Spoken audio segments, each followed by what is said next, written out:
What I would like to ask you next, Sheikh, could you tell us about the students of Al-Qadi Abu Ya? Okay. Alhamdulillah, wassalatu wassalamu ala rasulillah. So these students in Tabaqat al-Hanabila are called At-Tabaqa al-Sadisa, the sixth layer. So the Hanabila in these by Abul Hussein Al-Baghdadi, they're organized under layers. And he calls them Wahum Ashab Al-Walidi, radiyallahu anhu. So they are the companions of the father. May Allah be pleased with all of them. So he gives a listing of them. Abu al-Ghanaim Ali ibn Talib ibn Muhammad al-Ma'ruf ibn Zabiba. Okay. This Imam, he was buried next to Al-Qadi Abu Ya, rahimahullah. He is the first of the students of Al-Qadi Abu Ya, rahimahullah, to die right after he died. There was less than a year between his death and that of Al-Qadi Abu Ya. So he died 459. We have Abu Mansur Ali ibn al-Hasan al-Qarmasini.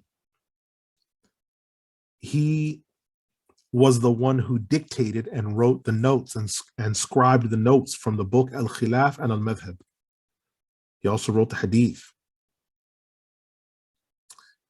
He also married his daughter to some of the other students. To one of the other students. He married his daughter to one of the other students. So the students became very close with one another. He died in the year 460 of the Hijri. And he was buried in the same place where Imam Ahmad's buried. We then have Abu Tahir Abdul Baqi ibn Muhammad ibn Abdullah Al-Bazzaz. He's known as the relative of Hibatullah al-Muqri. He stayed with Al-Qadi Abu Ya'la up till the day that he died in his halaqah. He's described as pious and righteous. He died on the night of Jum'ah, on the 20th of Safar, 461. And he's buried in the graveyard where Imam Ahmad ibn Hanbal was buried, rahimahullah. He was born in the year 381. We then have Abu Bakr ibn Ali ibn Muhammad ibn Musa al-Khayyat al-Muqri', one of the great and chosen Hanbali scholars. And he is the one responsible for writing the oldest text on the qira'at and the tajweed rules in detail. He is also one of the students of Al-Qadi Abu Ya. He used to do a khatam where he would do one big khatam in one part of the year and another big khatam in another part of the year. So he made it a point to regularly do his khatams. He died in Jumad al-Ula in the year 467. We have Abu al-Hasan Ali ibn Muhammad ibn Abdul Rahman al-Baghdadi, one of the big fuqaha. He listened to hadith from Abu Ishaq al-Barmaki as well as Abu al-Hussein ibn al-Harrani, who's one of the big elders from Harran, who's a successor to the knowledge. He learned fiqh directly from Al-Qadi Abu Ya and dictated Al-Khilaf and Al-Madhab from him. He died in the year 468. And people visit his grave to this day, doing tabarruk with the dust and doing tabarruk at the graveside. You have Abu al-Hasan Ali ibn al-Hussein ibn Ahmad ibn Ibrahim al-Uqbari, known as Ibn Jadat. He recited fiqh and he recited the books of Al-Qadi Abu Ya to him. He died in 468 Hijri and is buried in the graveyard of Imam Ahmad. You have Abu Qasim Ubaidullah ibn Muhammad ibn al-Hussein al-Farra. He's the older brother and the eldest of Abu Ya'la's children. He was born in the year 443 in Sha'ban on the 7th. And he was also a scribe of Al-Qadi Abu Ya. And so he scribed many kutub and many texts. He died in the year, he was 26 years old when he died. 26 years, 3 months, and 20 days. And he was known for his taqwa and his righteousness.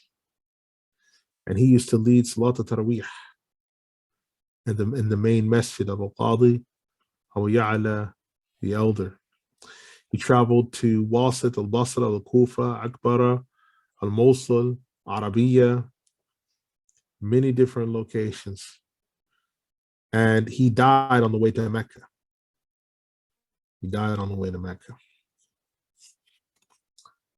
Then we have Abu al-Hasan Muhammad ibn Ahmad ibn Muhammad Al-Bardani, close companion to the Imam. And he died in the year 469. He lived from 388 to 469, and he was buried next to the son of Imam Ahmad rahimahullah. We then have Abu Ja'far Abdul Khaliq ibn Isa ibn Ahmad ibn Muhammad ibn Isa ibn Ahmad ibn Musa ibn Muhammad ibn Ibrahim ibn Abdullah ibn Ma'bad ibn Al-Abbas ibn Abdul Muttalib. So he's a relation to the Rasulullah through his uncle. He was born 411, excuse me. One of the chief students of Al-Qadi Abu Ya and a transmitter of Abdullah Ta'wilat al-Mukhtasar. Known for his bravery. And when Al-Qadi Abu Ya was close to death, Al-Sharif Abu Ja'far, which is his name, he was present there and made sure to try to be present for the washing. He died on Thursday, 15th of Safar in the year 470. We have Abdul Rahman ibn Muhammad ibn Ishaq ibn Mandah al-Asbahani Abu al-Qasim. He was known for his taqwa. He was a mujtahid. He was an absolute mujtahid, following the narratives of the Rasulullah. He was stern against the people of innovation and kept himself separate to them. He refused to sit with them or to debate with them, as was his practice. He was born in the year 383 and died in Shawwal in the year 470. We have Abu Bakr Ahmad ibn Muhammad ibn Ahmad Al-Barzaz Al-Muqri, known as Ibn Hamduh. He was one of the middle students of Al-Qadi Abu Ya, the elder, and known for his clear qira'ah. He died on Saturday, the 24th of Dhul Hijjah, died in the year and was in the year 470, buried in the graveyard of Imam Ahmad. We have Abu Ali Al-Hasan ibn Ahmad ibn Abdullah, known by Ibn al-Banna. He learned ahadith and fiqh from Al-Qadi Abu Ya. He died on Saturday, the 5th of Rajab, in the year 491 of the Hijri, and was buried in the graveyard of Imam Ahmad. We have Abu al-Wafa Tahir ibn Hussein ibn Ahmad, known as Ibn al-Qawwas. He studied fiqh with Al-Qadi Abu Ya and Jamil Mansour, read to him frequently, as well as read Quran to him. He was born in the year 390, but died on Yom al-Jum'ah, on the 17th of Sha'ban, in the year 476, rahimahullah, and was buried next to Al-Sharif Abu Ja'far. Then you have Al-Qadi Abu al-Fath Abdul Wahhab ibn Ahmad ibn Abdul Wahhab ibn Jakarati. He was a major student, and he was allowed in the time of the Imam to teach fiqh, which is unusual. You have to be someone really special. He was declared as Qadi over Harran. And at this time, he was very firm in his teaching methodology. He died in the year 470 Hijri, because while he was in Harran, there was an argument between some of the people, and he wound up being injured in that argument over some theological matters that they had no business debating. You have Abu Abdullah ibn Umar ibn al-Walid al-Bajisrani, Hanbali. He was in the halaqah of Al-Qadi Abu Ya. He died in the year 467 of Hijri. He was 75 years old when he died. You have Abu Bakr Umar al-Hanbali al-Tahan. He was in the Dars of Al-Qadi Abu Ya and was a scribe. He died in the year 473. You have Al-Qadi Abu Ali, Yaqub ibn Ibrahim ibn Satur Al-Barzini, who is from an area near Uqbara, came to Baghdad in the year 430. He kept the company of Al-Qadi Abu Ya, recited fiqh to him, worked hard at his fiqh until he was given permission to teach. He died in the year 486. While on the way to the gate, he was 77 years old. Then we have Abu Ismail Abdullah Muhammad ibn Ali Al-Harwi Al-Ansari. This is the Abu Ismail Al-Ansari from Afghanistan. SubhanAllah. SubhanAllah. That's him. Yeah, that's him. He was stern against the people of innovation, and he also had a lot of run-ins with the Ash'aris, but he wrote books in answer to their statements on the topic of Ta'wil Sifat, as well as Ilm al-Kalam and its licitness. He wanted nothing to do with that. May I ask one question? Yes. Did Imam Al-Ansari take his this methodology of Ihsan also from Al-Qadi Abu Ya? Yes. He learned this, and he was also, you have to remember, he's classmates with Abu Sa'd Al-Mukharrimi. Oh, mashallah. So he's learning these things. He died in the year 481 Hijri. Then you have a personal favorite of mine, Abdul Wahid ibn Muhammad Ash-Shirazi, known as Al-Maqdisi. He was the Palestinian sage. MashaAllah. And he's the one that caused mass conversions in Palestine. And he had a number of incidents with the Ash'aris in which, because he wouldn't do ta'wil, they accused him of tajseem. Especially Ibn Arabi in his Al-Awasim and Al-Qawasim. He actually spread a false rumor that had been told to him by someone, which was not true, because we have both books in the literature.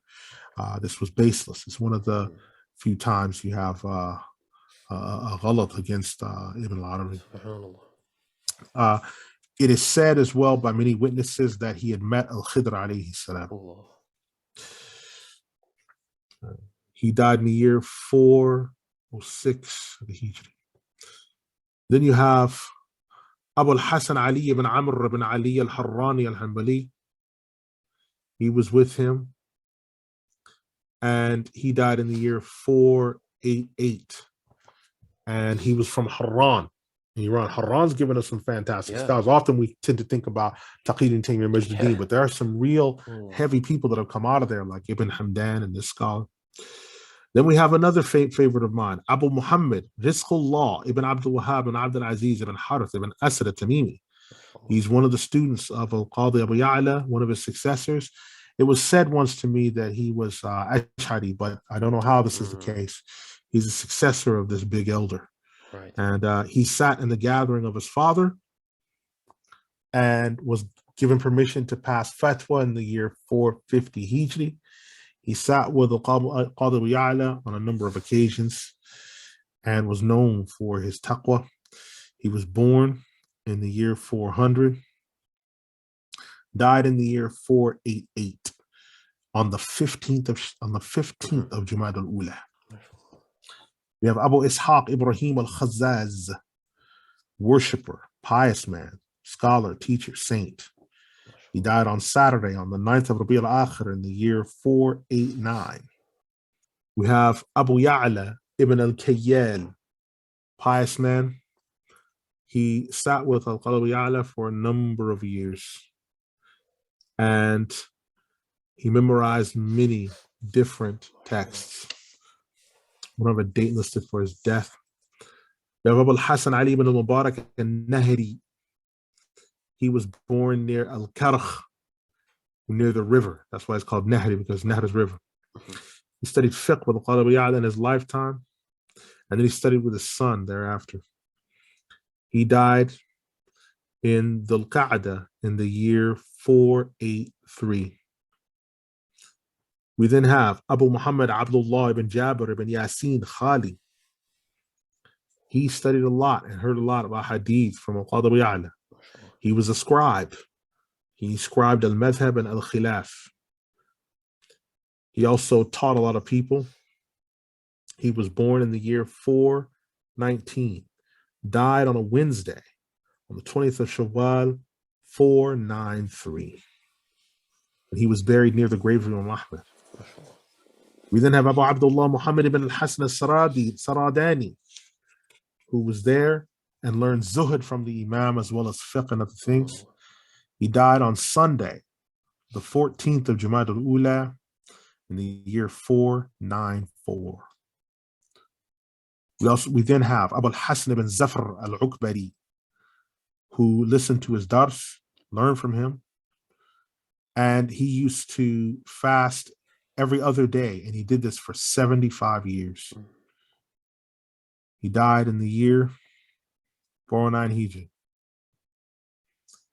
Abu Ali Ahmad ibn Muhammad ibn Ahmad Al-Bardani, he listened to fiqh and hadith, and he waited for the Imam and frequently sat with him. He died on the evening of Wednesday, 10th of Shawwal, in the year 498. Abu al-Qasim al-Ghawri, big sheikh, died around the same time, one of the students. Abu Mansur Muhammad ibn Ahmed ibn Ali al-Khayyat al-Muqri, pious sheikh, Quran reciter of the different qira'at, known for his taqwa and his righteousness. And there were many pious dreams that people had about him and his goodness. He died in Muharram in the year 499.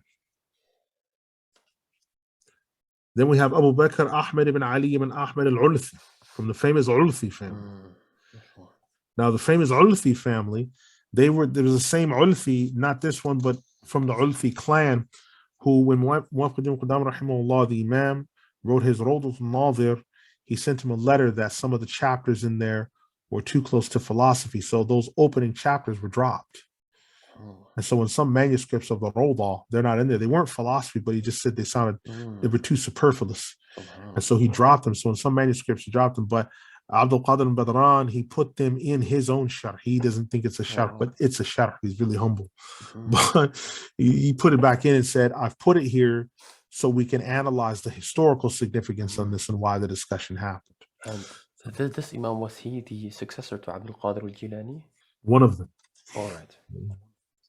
Then you have Abu al-Fath Muhammad ibn Ali ibn Muhammad al-Halwani, and he was a regular listener, and he listened to and learned fiqh from Al-Qadi Abu Ya, Al-Sharif Abu Ja'far, and learned from them. He died in the year 505 Hijri.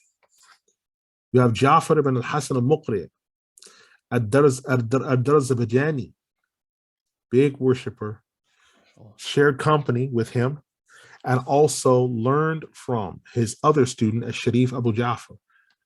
Did khatams of the Quran frequently in front of large crowds, and died while in sajda in Rabi al-Akhir in the year 506. So he died in sajda. We have Ali ibn Muhammad ibn Ali, Abu Mansur ibn al-Anbar. He studied with Al-Qadi Abu Ya, and he died in Jumad al-Akhirah in the year 507. We next have Abu al-Abbas Ahmad ibn al-Hasan ibn Ahmad, known as Ibn al-Mukhallati. He was a scribe, as well as reciting Quran upon Al-Qadi Abu Ya. He's described as thiqa, trustworthy. He died in the year of Jumad al-Ula in the year 508. He was buried in the graveyard of Imam Ahmad. We then have the Sheikh Abu al-Khattab Mahfuz ibn Ahmad ibn Hasan Al-Kalwadhani, who was born in the year 432. He was also a student of Al-Qadi Abu Ya. He died in the year 510 of the Hijri, in the month of Jumad al-Ula. And this was also another Sheikh of the Sheikh Abdul Qadir al-Jilani. That's correct. And That's correct. Is it correct that Sheikh Al-Kalwadhani, that he was mujtahid mutlaq fil madhab in all of the four madhabs? This is correct. There's only two people in history, him and Sheikh Abdul Qadir al-Jilani. Then we have Abu al-Qasim Yahya ibn Uthman ibn al-Shawa, and he learned hadith from him and put it into memorizing form for the kutub of fiqh and things such as this. Very sharp. He was known by this, he died in the year 512 Hijri, buried in the grave of Imam Ahmad. We then have Abu Sa'ad Al-Mubarak ibn Ali Al-Mukharrimi, student of Al-Qadi Abu Ya, studied fiqh with him, with Al-Qadi Abu Ya, as well as Abu Ali Yaqub and Abu Ja'far Abdul Khaliq al-Sharif. He gave fatwa, answered questions, and eventually became a qadi and judge between people and truth. He died on the night of Jum'ah, on the 12th of Muharram, in the year 513 of the Hijri. We then have Qadi al-Qudat, Chief Qadi Ali ibn Muhammad ibn Aqid. He died in the year 432. He was born in the year 432, but he died on Yom al-Jum'ah, on the 12th of Jum'ah al-Ula, in the year 513. So, this is the very Abu Wafa Ali ibn Aqid. This is him. MashaAllah. So he died 513. This is the Ibn Aqid, Abu Wafa ibn Aqid. He is one of the students of Al-Qadi Abu Ya. We have Abu al-Barakat Talha ibn Ahmad ibn Talha. He read many books to Al-Qadi Abu Ya. And he died on Wednesday, the 3rd of Sha'ban, in the year 512. Okay, so these are his students. These are his 60 successors. These are the people. And we ask that Allah subhanahu wa ta'ala bless them with abundant good, because we recognize many of these names. Yes. Ibn Aqil, Abu Ismail Al-Ansari, Mahfud Al-Kalwadhani, Abu Sa'ad Al-Mukharrimi, Al-Sharif Abu Ja'far. These are giants. Subhanallah. So you cannot talk about which people without talking about them. It's just reading these names already contains so much barakah. And these people, when you see them, you have to understand who these people are, the Tamimis and these type of people. When you understand who these people are, you have no time for pointless battles and debates, because you just I want to know more about these people. Yeah. I want to get more barakah from their presence and see what else I can learn about them, right? Because that's what will give you nur in your grave. That's what will give you blessings in this life, to do tabarruk with these things.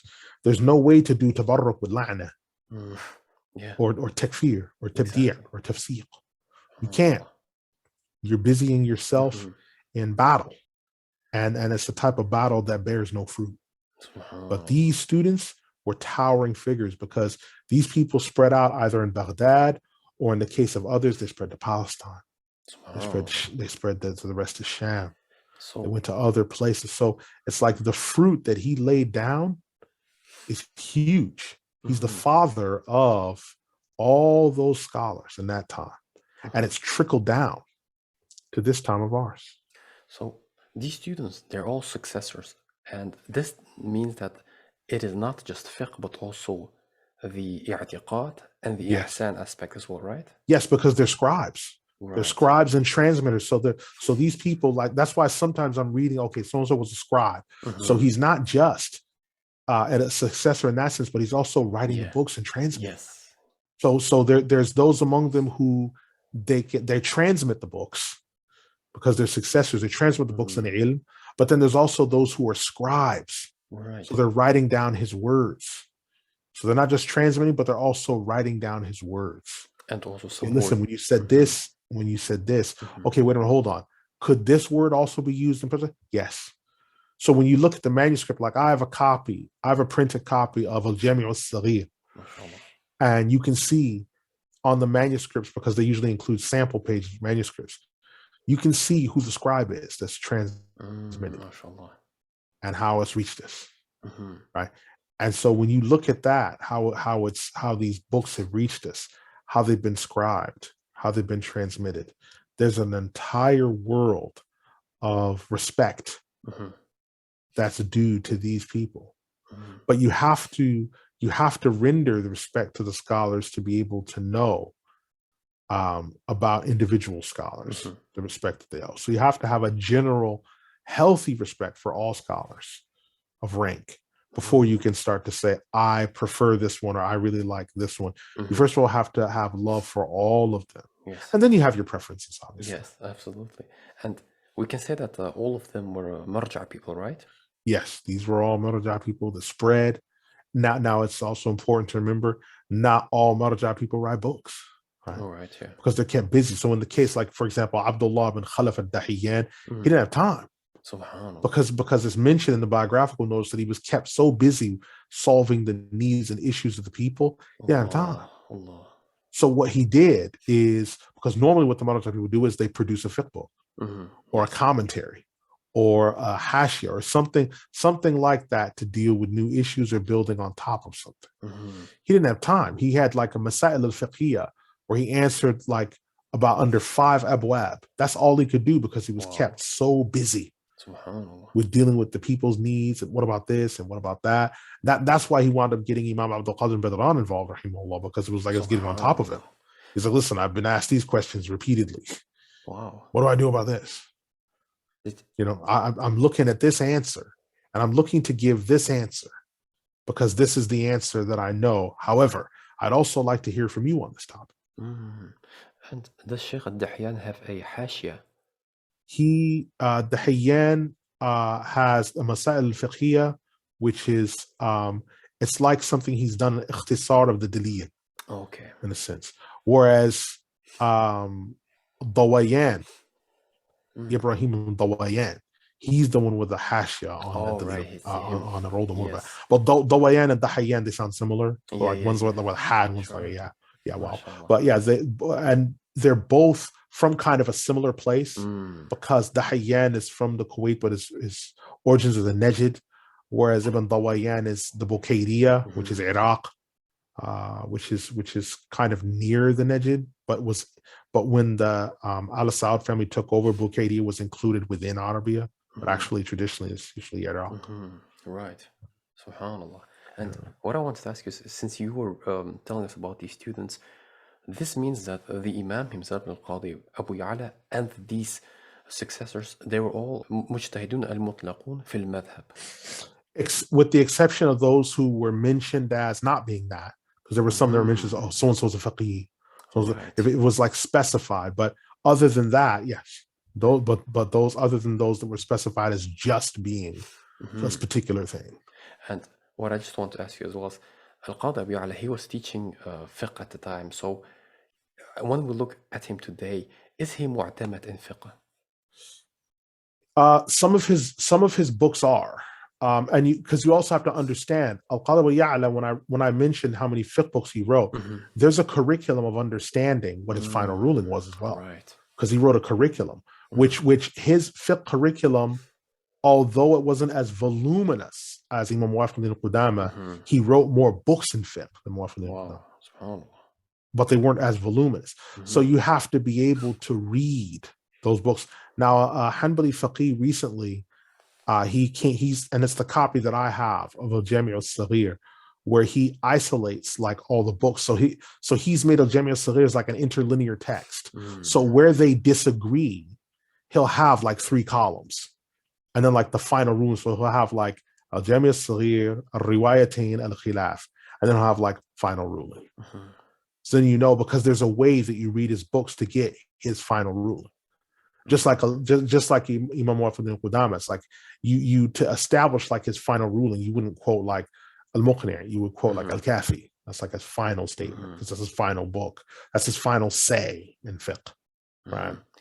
And what was again the main reason that he was called Al-Qadi and not a Shaykh, for example? He was called Al-Qadi because of his judgments, because he's a judge, and he was viewed by the people as the arbiter and decider of affairs. He's viewed as a huge towering figure. So Al-Qadi, although a title used for certain things, was almost like a laqab.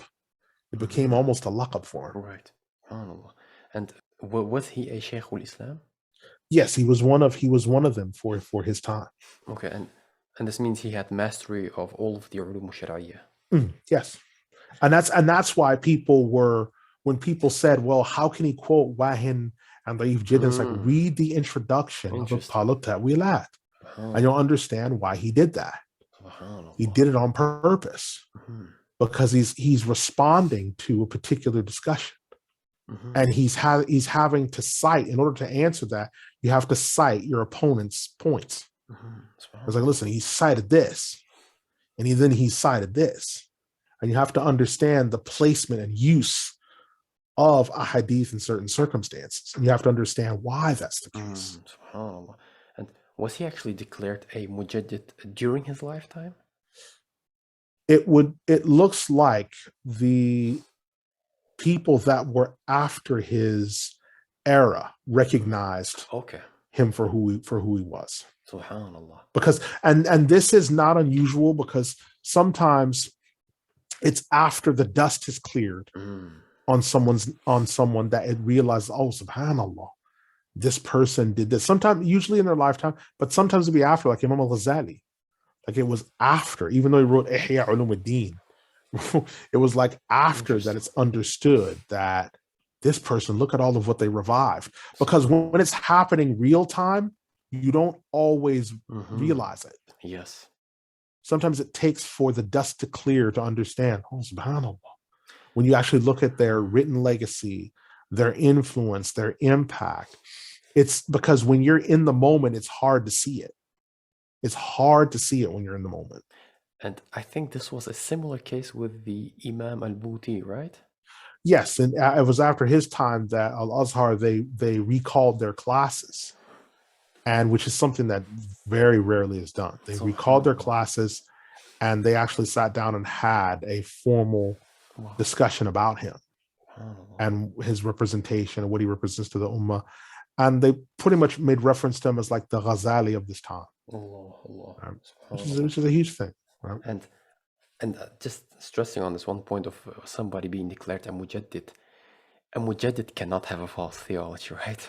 No, Mujaddidun will have akhta in ijtihad like anyone would, right. But they're not going to be people of deep innovation, where they're going to have issues of i'tiqad. They might follow rare opinions, like they'll have like a rare fatwa, or they might follow like a rare or strange position in theology because they've inadvertently or purposely did ijtihad in a matter, and so it brought about like some nadir thing where you're like, what in the world? Where did this come from? Right? Those types of things can happen. Right? But they won't be denying the malaika or likening Allah with his creation, or saying the Quran is created. That's just completely baseless. That's not going to happen. And I'm asking this obviously purposely because of the accusations against him. Yeah, because you're going to see that there are the people that make accusations like this. They're not looking at the full thrust of history. Yes. And you have to look at the thrust of the history of Muslims and understand the thrust of the history of names. And then you have to look at the people in the Jarh and Ta'dil when they narrate hadith, because Sir A'lam al-Nubala is a huge catalog, biography of people. And there's no listing of anything like that being attributed to him. Because someone might say, well, Tabaqat al-Hanabila, that was written by his son, about his father, was widely laudatory. And because it was so laudatory and hagiographic, it could be the case that he was blinded by the love for his father. Okay, all right, let's say that's the case. All right, well, what do you do about Imam Shamsuddin al-Nabulsi, who died 676 of the Hijri? He has the same, or 767, excuse me, he has the same points, although using different words in declaring him and discussing who he is. Then you have a contemporary to him who is, excuse me, Imam al-Zahabi in the Sir A'lam al-Nubala.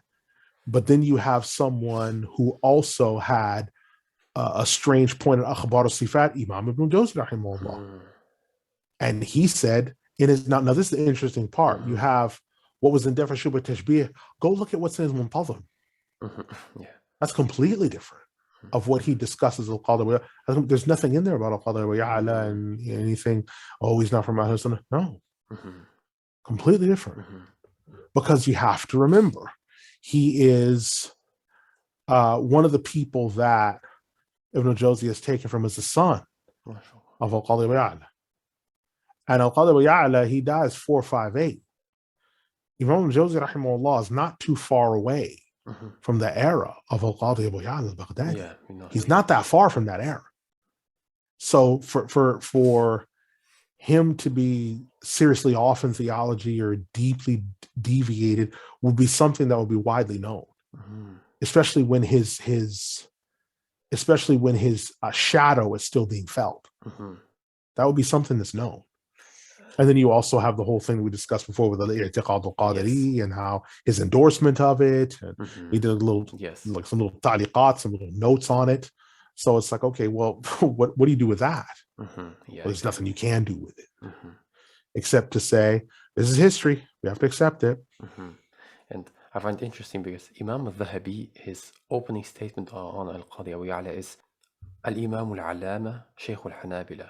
So he calls him Al-Imam and the Allama. So somebody being declared an Imam means he's an authority. Yes. In the Ummah. And he's a senior scholar. Allama is not just a alim. Allama is a senior scholar. Now, the Allama's job is he makes ulama. He makes people ulama by training them. That's what alim. An alim is like a senior teacher, but Allama is alim maker. That's what he makes. Just like baker, you make bread. That's what I do. I make bread. Well, he's an allama. I make alims. That's what I do. I just make them. Right? That's what your job is to do. Subhanallah. When you understand this, then you realize the rank of all of these people. You do not get caught up in flights of fancy and current arguments, because arguments are just that, current. They're just arguments, and they come and fade with time. Things come in vogue, they go out of vogue. They're popular, they're not popular. But we can always trace these things back to these small reports where there's one person making the statement, or they'll just recycle a statement over and over again. Or sometimes you have to look at the thiqah of the author making the statement. Right, so Al-Qadi Ibn Al-Arabi, when he recounted Qil wa Qal, which was like a gossip statement, he's like, I heard it said to me by someone who I trust. There's no narration, no listing of a book. No, I had it narrated to me from someone whom I trust, and then he recounted that statement. Wow. So then you recycle that statement in English as if it's a fact, or some I would say clown, but I think that's disrespecting, because clowns make people laugh and they make children smile when they're crying. They go on cancer wards and they make little kids happy. So I can't say clown. Some creature disguised as a human being recently made a statement regarding Imam Abu Ja'far al-Tabari, rahimahullah, and his situation with the Hanabila, without quoting the environmental circumstances of that discussion. Because the whole reason why he fell out with them is because Abu Bakr ibn Abi Dawood, in going over his tarikh and his tafsir with him, had said this part is similar to the position of the Shia. And for some reason, Abu Ja'far al-Tabari took offense to that and said, well, Ahmed was nothing more than a mere muhaddith. Right. So then someone got up and threw an inkwell that fractured part of his skull. And he continued making that statement and saying those other things. So he reviled Imam Ahmed, one of the people of the third age. Well, he kind of got what he was looking for. Yes. Listen, if you revile the companions or the tabi'in people you kind of get what you're looking for. But you quote just the fact that he couldn't come out of his house because the Hanbalis, no, that's not what happened. You see, you quote things without the environmental circumstances surrounding them. And that's such a little shaitan, smarmy thing to do. And these people, they wonder why Allah doesn't put any blessing in their work.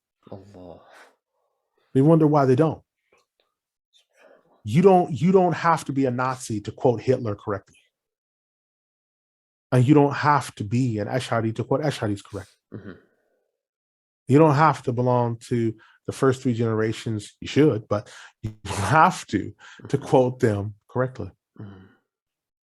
Quote, make the full quotes on things and give them their right. Because otherwise you keep a lot of stuff going that is not true. And these people who would call themselves spokesmen for Islam in the West, they should know better. They should know better. But what will it take? Allah's lightning to come down, or one day they get struck by lightning while they're out bike riding? I mean, what's it going to take for them to understand? Don't do this. MashaAllah. Alhamdulillah. So, is there any final thing you'd like to add before we close this? Yes. Alhamdulillah. As a final note, I'd like to have 5 things. I'd like to say 5 things. Number 1, Al-Qadi Abu Ya'la's rank shows the era that he belonged to. It was a special time in Iraq, where Iraq was at such a height in terms of its knowledge, before decline, hundreds of years before its decline and invasion.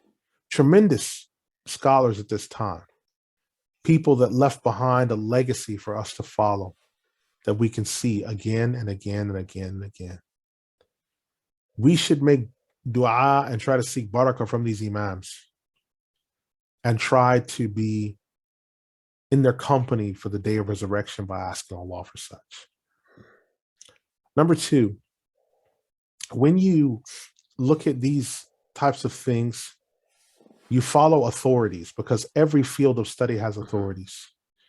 If you're going to be an Ash'ari, you should follow the authorities in that field. Otherwise, drop that and follow the first 3 generations, which is the laity, which is what most of you are anyway. But if you're going to follow that, whether the Maturidi authorities actually for, you should follow that by their most outstanding and glimmering examples. Number 3, avoid making absolute statements or coming to conclusions about things without having read the literature. If you have access to the literature, you should read a book on a topic all the way through before coming to a conclusion. If you can't read the said book in Arabic, if you can't read it, you need to ask questions to the person relaying this information to you. The books that I translate have both the Arabic and the English. So at least someone can do independent research and say, okay, let me try to find out what is in this. You get out your hands, wear a dictionary, and you start digging. That's why I do that, because I'm that confident, I'm that unafraid that I know that what I'm saying is fact. Number 4, try to understand usuluddin, i'tiqad, and aqad or aqa'id. Try to understand that. So when you deal with people and you understand and assess people, that's why, excuse me, people sometimes have differences. And that's why the scholars sometimes differ about people, where they'll be talking about the same sect, but in one instance they're saying kuffar, another instance different. That's why that happens. Be truthful, be just, and be wise with the people of innovation, and be the same way with the people who are not that when you hear about them. Ask questions. Don't just accept things like that, because you're talking about people's souls and their everlasting life. Never do anything like that. Then we come to the 5th and final point. And this 5th and final point is always remember that the sacrifices that were made by these men who gave everything they could so that you could be Muslim today. A Muslim should have it as a regular part of his habit, whether he's reading hadith, he's reading Quran. He should also read some beneficial biographies of these people of the past, because it's good for you. It's good for you to reflect on these people of the past that did so much for you, because they weren't thinking of themselves when they wrote these books. They were thinking of you. And try to pay that back, to show gratitude لا يشكر الناس لا يشكر الله. Whoever doesn't show thankfulness to the people doesn't show thankfulness to Allah. That hadith in Imam Suyuti's collection should make you want to do so, to show gratefulness and thankfulness to them.